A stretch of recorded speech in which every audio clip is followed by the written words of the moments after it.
এটা ছিল পুরীতে আমাদের নেক্সট দিন। আমরা একদম ভোরবেলা বেরিয়ে গিয়েছিলাম, তখন বাজে প্রায় 4টে। তো আমরা গিয়েছিলাম সূর্য উদয় দেখবো বলে, কিন্তু রাস্তায় গিয়ে দেখলাম কেউ নেই, পুরো সবটা ফাঁকা। আর এদিকে গিয়ে দেখে নৌকাতে করে এরকম সময় মাছ ধরতে যাচ্ছে, তো দেখতে খুব ভালো লাগছিলো। কিন্তু এত জলের মধ্যে আমাদের ভয় লাগছিলো। ওরা আমাদেরকে বলছিল তোমরা যাবে, আমরা বললাম তো না, আমাদের অনেক ভয় লাগে। তারপর সবাই এত শাক নিয়ে এসে এগুলো দেখছিলাম, অনেক ভালো লাগছিলো।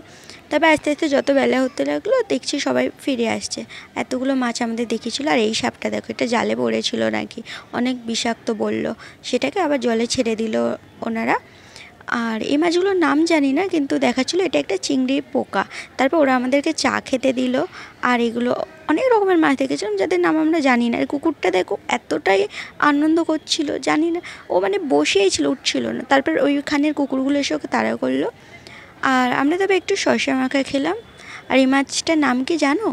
মাছটা খুব সুন্দর, মানে ভয়ও লাগছিলো, গায়ে হাত দিতে বারণ করছিল ওরা। তারপর আমরা একটু অরুণ আইসক্রিম খেলাম, আর তারপর খেলাম মোমো। তারপর ওখানে গিয়েছি, আর আমরা কাঁকড়া ভাজা খাবো না, তাই একটু খেয়ে নিলাম। একটা কাঁকড়া নিয়েছিল 100 টাকা। তবে সন্ধ্যেবেলা সমুদ্রের ধার থেকে ফিরে এসে রাত্রে আমরা একটু খেয়ে নিলাম চাউমিন। কেমন লাগলো জানিও।